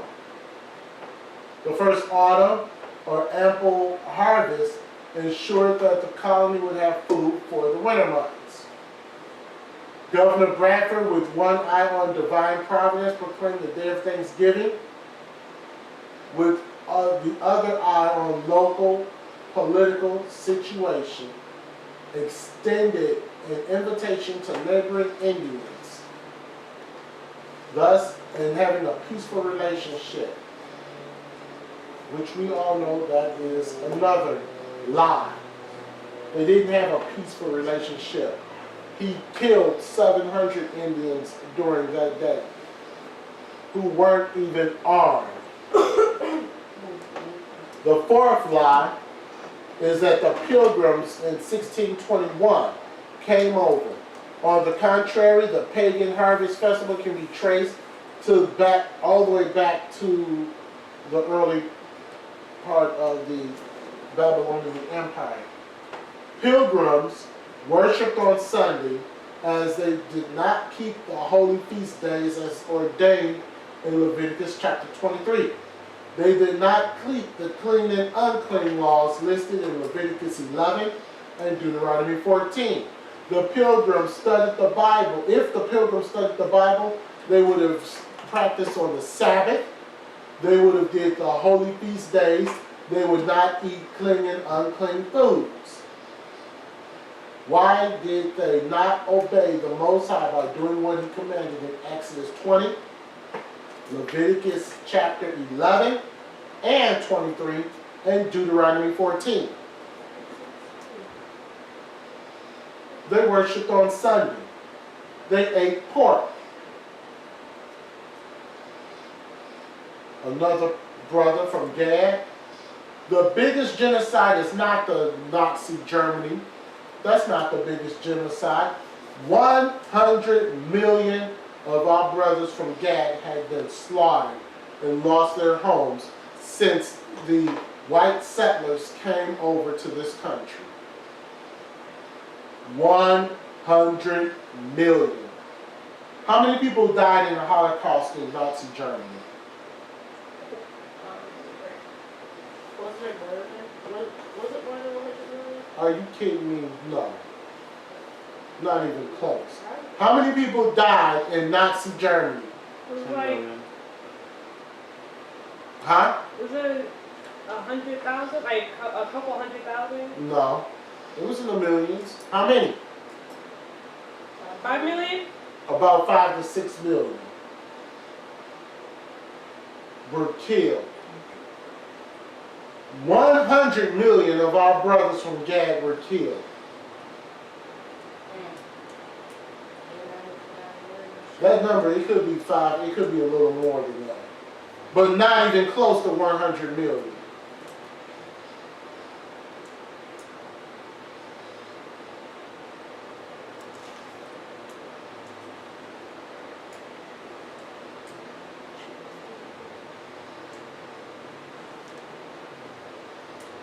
Like so many Christian churches and denominations, the Pilgrims wanted to do it their way, not the Most High way. So they didn't care what the Most High told them to do. They wanted to do it their way. Their way is to slaughter and kill all Indians, period. Let's go to Revelation 14:7.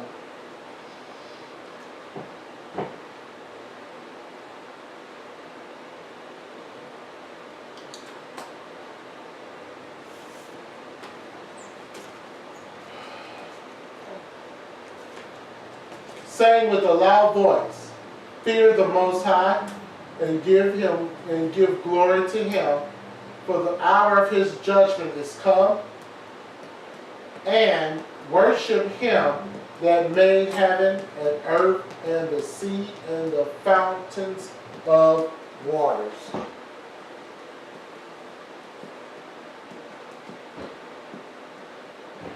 So what are you worshiping this Thanksgiving?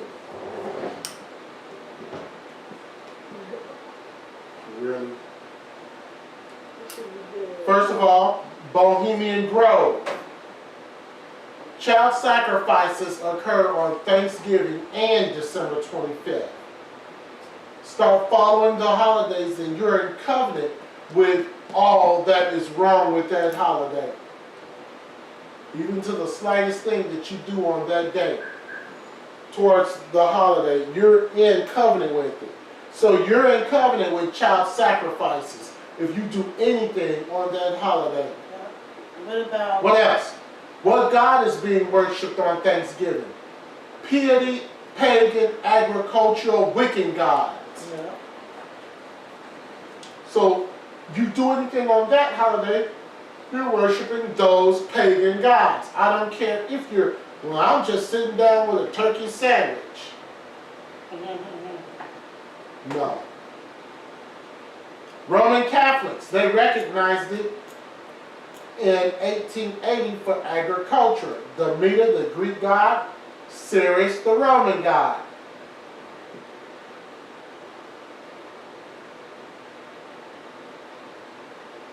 I told you it's like the cell phone company tried to give me an extra gigabyte of data just for Thanksgiving to use.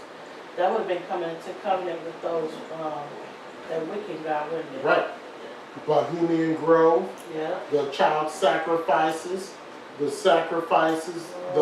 genocide that happened to our brothers in Gad, the sodomy that the Pilgrims did to our brothers from Gad.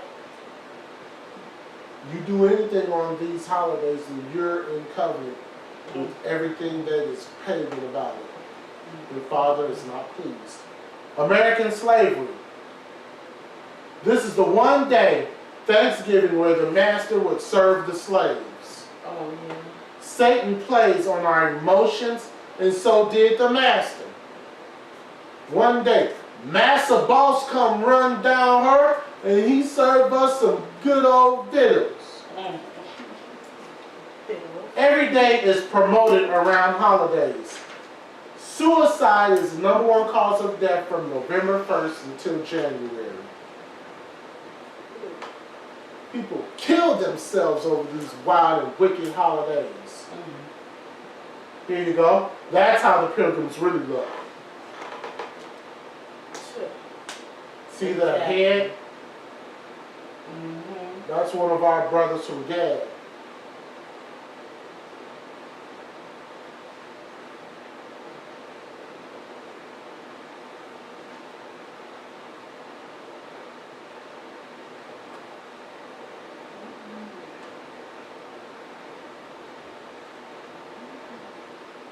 How do Christians get tricked? Let's go to scripture. It's all love. It's just love. Every single preacher going to use the following scripture to get you in covenant with Thanksgiving.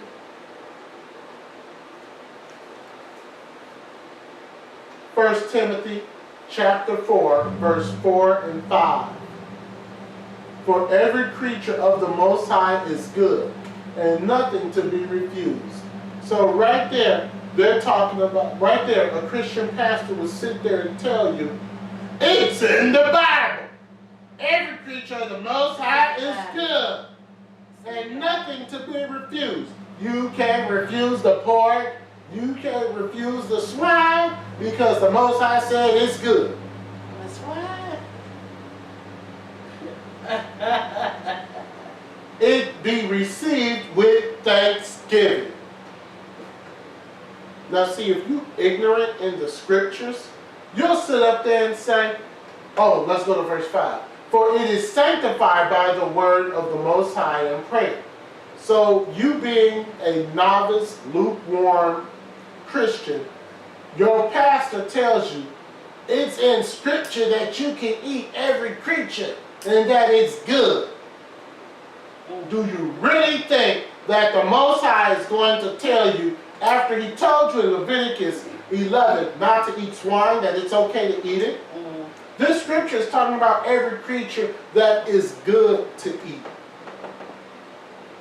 You offer it with, you receive it with thanksgiving. It has nothing to do with the Thanksgiving holiday. Nothing.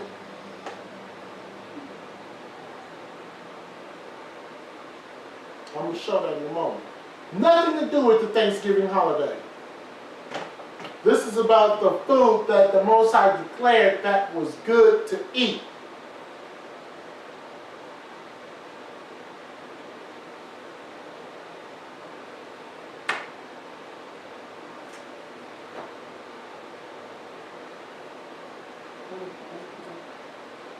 You're such a disgusting teacher.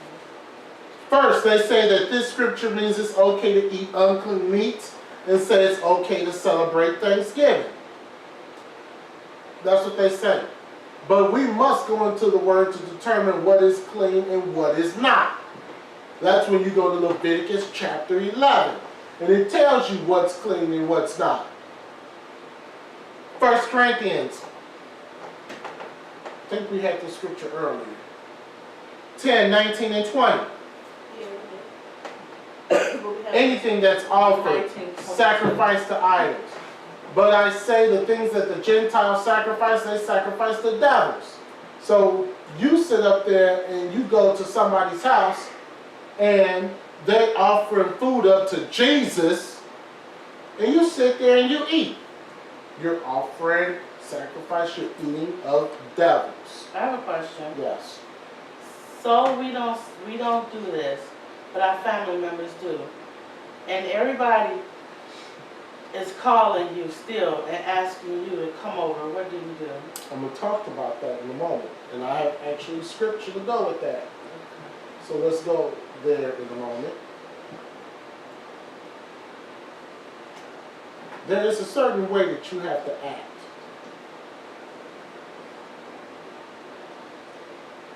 First Corinthians chapter 10, verse 22, 21, and 22. You cannot drink of the cup of the Most High and the cup of devils. You cannot be partakers of the Most High's table and the table of devils.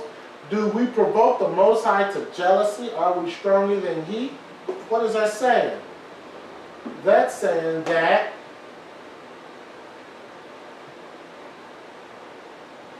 so this next slide comes up. First, this is what people do on Thanksgiving. This is pretty much the idea of Thanksgiving. Having your meal, but look below.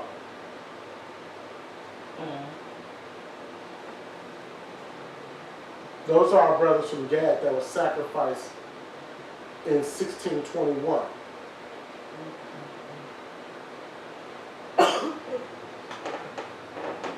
And it's not just about the meal. It's about everything that's associated with this disgusting, foul, wicked holiday. That's why we're going down street preaching right after it. 1 Corinthians chapter 10, verse 23 and 24. All things are lawful for me, but all things are not expedient. All things are lawful for me, but all things edify not. Let no man seek his own, but every man another's wealth. What is Paul saying there?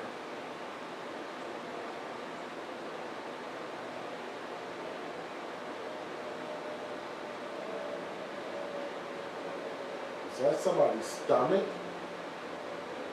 What Paul is saying is that holidays give homage to Satan.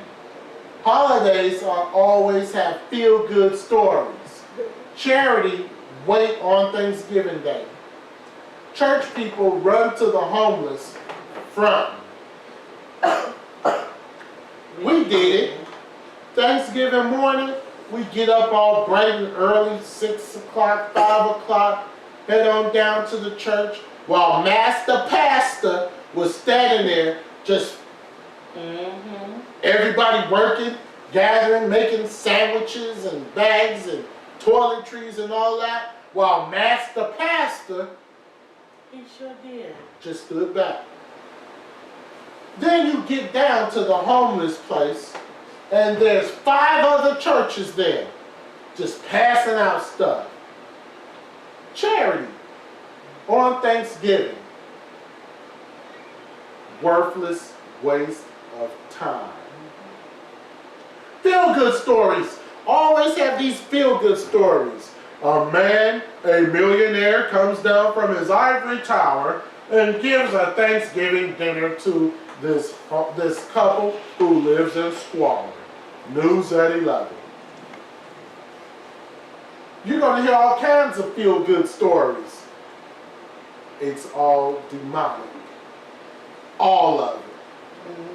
Because you don't hear these stories throughout the year.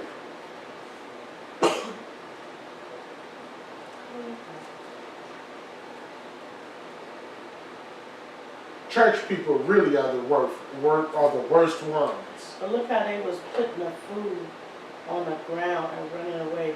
They was afraid of the people. Right. 1 Corinthians 10:26, for the earth is the Most High's and the fullness thereof. All lawful food you can eat.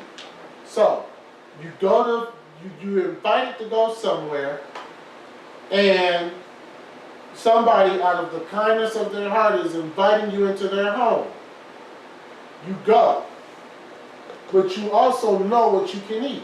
Just because they got a big pig up there with a stuffed apple up its mouth, that don't mean you partake in it. You get some salad, you get some chicken, you eat what you know is clean. Yeah. Green beans, But are make you sure still there's no pork in partaking it. that? You're not partaking in it, and I'm going to show you why in a moment. Thanksgiving, oh. I'm going to show you why in a moment. There's only one reason why you should be doing this. If any of them that believe not bid you a feast, and ye be disposed to go, whatsoever is set before you, eat, asking no question for conscience sake. What Paul was saying there, if you have to go, you go. Whatsoever is before you, you eat. But, knowing that Paul upheld the dietary law, you eat what is in front of you that's clean. He's not saying for you to go and eat pork or lobster or shrimp salad or anything like that. He ain't saying that.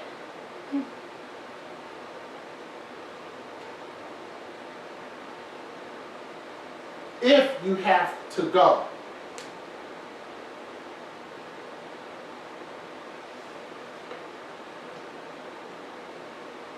If you get invited to eat, you can eat what is clean. Also be a light to people who you are around. Okay? Let's go there. 1 Corinthians 10:28. But if any man say unto you, this is offered in sacrifice unto idols, eat not for his sake that shewed it, for the conscience sake, for the earth is the Most High's and the fullness thereof. So, you go there to eat, okay? And they say, all this food was dedicated to Jesus H. Christ. No, you don't eat anything. You say, excuse me, I'm sorry, but I can't eat of this. But you be a light and tell them why you can't eat of it. Okay? That's what you're supposed to do. If you're in a situation where you have to go. Okay?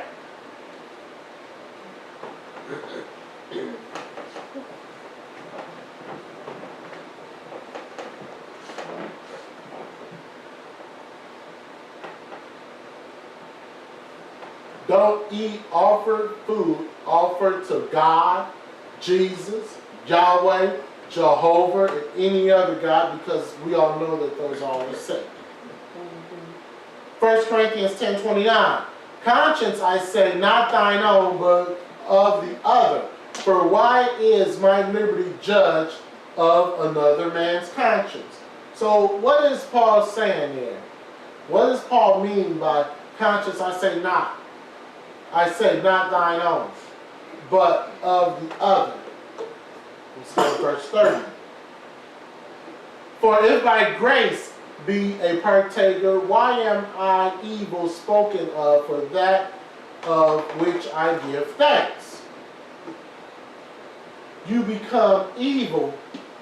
You become the evil of the world, partaking in prayers to Jesus and not the shower.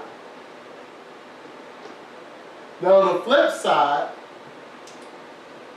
you don't go to nobody's house dressed up in all your Israelite gear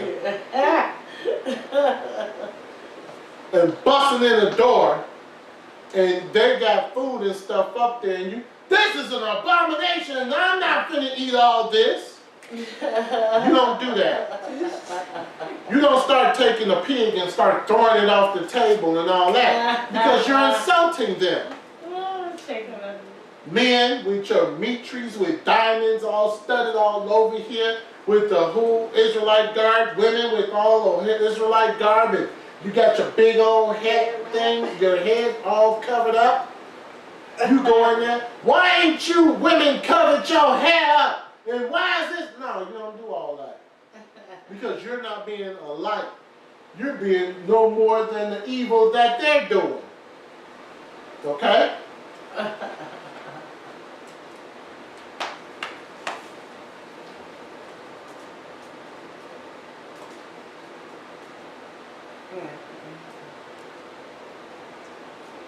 Verse 31. Whether therefore ye eat or drink or whatsoever ye do, do all in the glory of the Most High. So everything that you do to the glory of the Most High. That's what you should be doing. Somebody invites you to Thanksgiving dinner and you have to go. Not something where, I really don't want to go. If you have to go, you go. Okay? Some of you are lucky because your parents are not going to be celebrating Thanksgiving holiday. So there won't be any feast here. But you go as a light. You point out different things. If they hear you, they hear you. If not, shake the dust off your feet, be cordial, and leave. Joshua 24:15. Choose this day on whom you serve. As for me and my house, we will serve the Most High. Passover, unleavened bread, first fruits, the Shabbat, trumpets, atonement, tabernacles, Saturday, Sabbath. That's what we should be doing. Not Christmas, Easter, New Year's, Lent, Valentine's Day, Sunday, Sabbath, or Thanksgiving, Halloween, what's the other ones? Sweetie's Day. Sweetie's Day.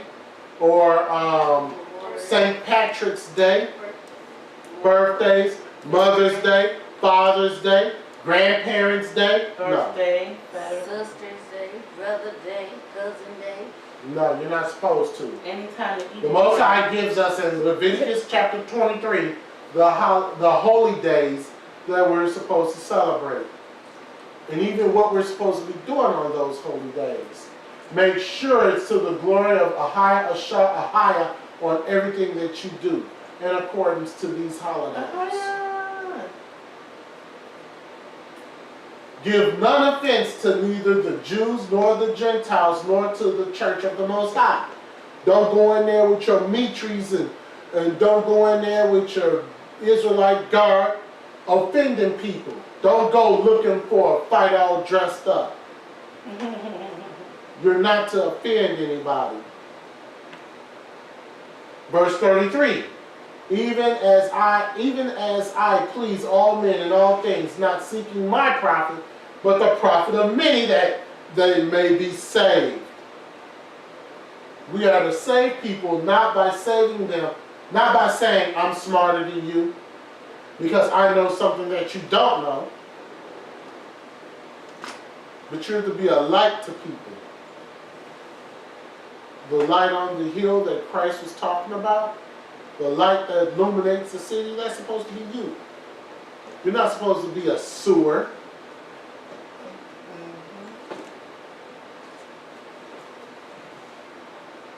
They don't know. They don't know that they shouldn't eat pork. You be that light to let them know. The best of all is not to partake in it at all. Use it as an opportunity to teach and talk the word. That's the best thing to do. Don't even associate yourself with it. 2nd Ezra chapter 16 verse 68. For behold, the burning wrath of the great multitude is kindled over you, and they shall take away certain of you, and feed you, being idle with things offered unto idols.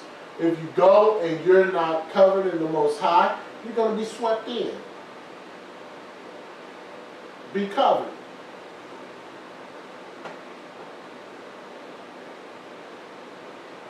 At school, they're probably passing out all kinds of stuff. Don't accept it. At work, I know they're passing out stuff. Don't accept it. This is what they did. They're burning them alive. They was bashing the babies up against what again? Stones. Stones. Look at that. This is what they did on Thanksgiving. They took the children, just bashed them, clubbing them off in the background, hanging them, and then setting them on fire.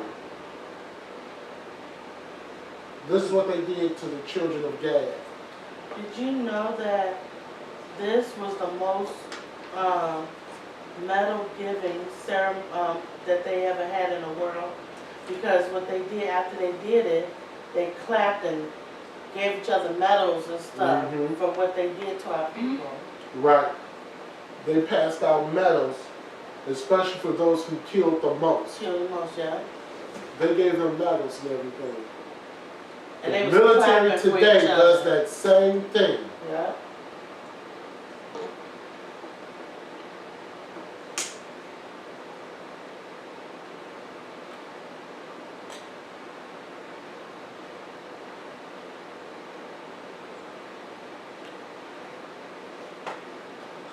People pray spirits in their phones. Be mindful in restaurants. I'm not going to partake in anything Thanksgiving. We just going to go out to eat. Well, those people are going out there. They're praying to your food too. I pray that people don't celebrate Thanksgiving so they can come in my restaurant and eat these things offered to that woman Jezebel. To eat things sacrificed unto idols.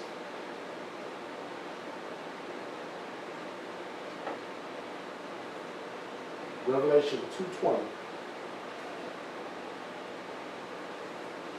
Father didn't leave nothing out, did he? No, he did not.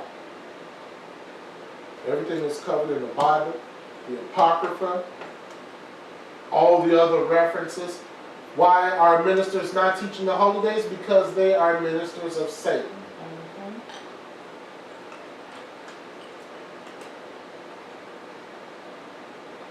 They'll give you excuses. You can't take people's traditions. The laws are done away with. The people will leave. We can't deal with the law, or there's too many laws. That's what ministers, those are the excuses that ministers give, or people give in general. When you stop at a stop sign, how many laws are you enforcing right there? Is it one? You have to slow down to the stop sign. You have to stop. You have to look to the left or the right. You have to proceed with caution. How many? That's 4 right there.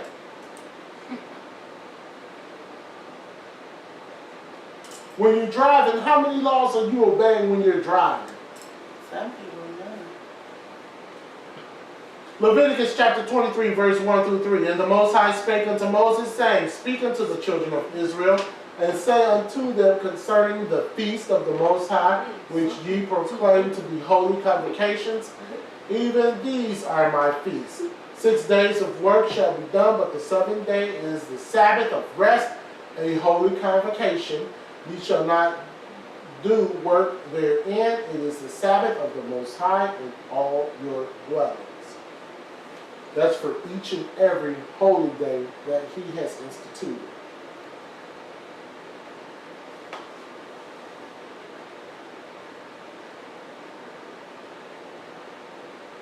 Christian pastors will teach this in Colossians.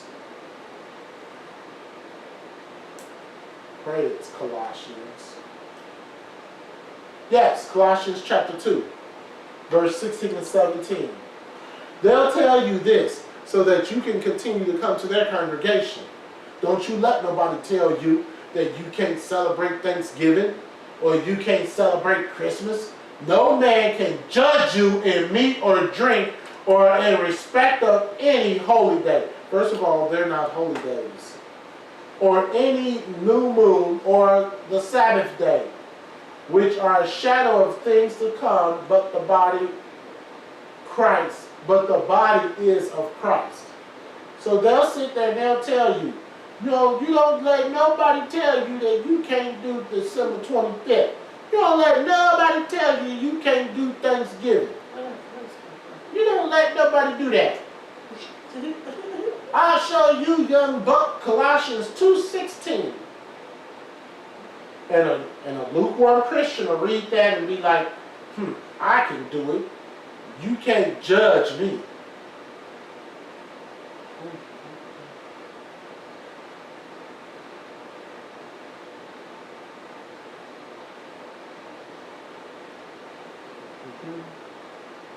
Those are the true founding fathers. Mm-hmm. Not those 4 degenerates. Wait, how's that for? There's 4 degenerates that are on Mount Rushmore. No, the one above. There's 4 of them.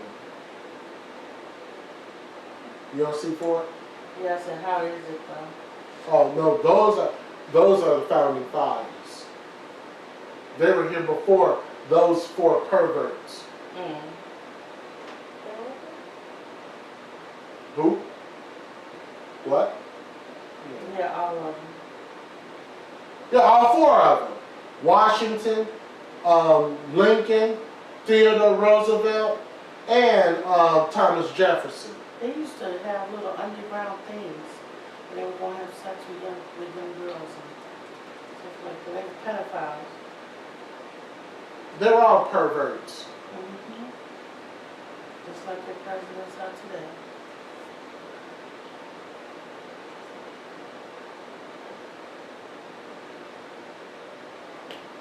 This is talking about the holy day, not the pagan days. Colossians chapter 2 is talking about the holy days. It wasn't talking about the pagan holidays. The Most High would never put in the Bible where you should celebrate a pagan holiday. In fact, I haven't come across one scripture.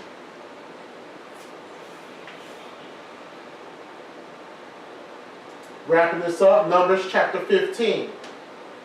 While the children of Israel were in the wilderness, they found a man that gathered sticks upon the Sabbath day. And they that found him gathering sticks brought him to Moses and Aaron and unto the congregation. And they put him in ward, because it was not declared what should be done to him. They put him in jail. Because at that time, there was no law saying that you were stoned or killed for doing work on the Sabbath.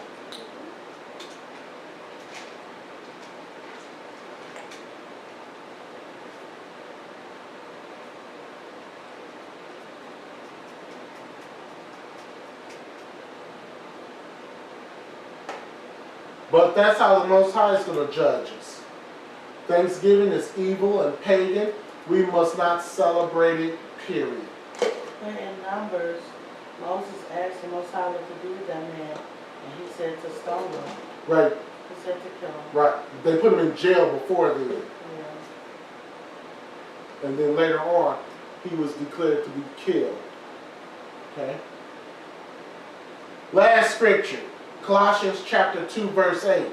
Bear lest not any man spoil you through philosophy or vain deceit, after the tradition of men, after the rudiments of this world, and not after Christ. What is our brother from Gad saying? The world has been lied to about Thanksgiving and the rest of these pagan holidays, which are nothing more than traditions. Thanksgiving is not a day to sit around with family and friends and have a feast. Thanksgiving was the killing and slaughtering of the North American Indians who are from the tribe of Gad. The Pilgrims, Europeans, infected the North American Indians, Gad, with diseases such as syphilis, gonorrhea, tuberculosis, smallpox, and much more. The Pilgrims also raped and molested the North American Indian children from Gad. Any questions on Thanksgiving?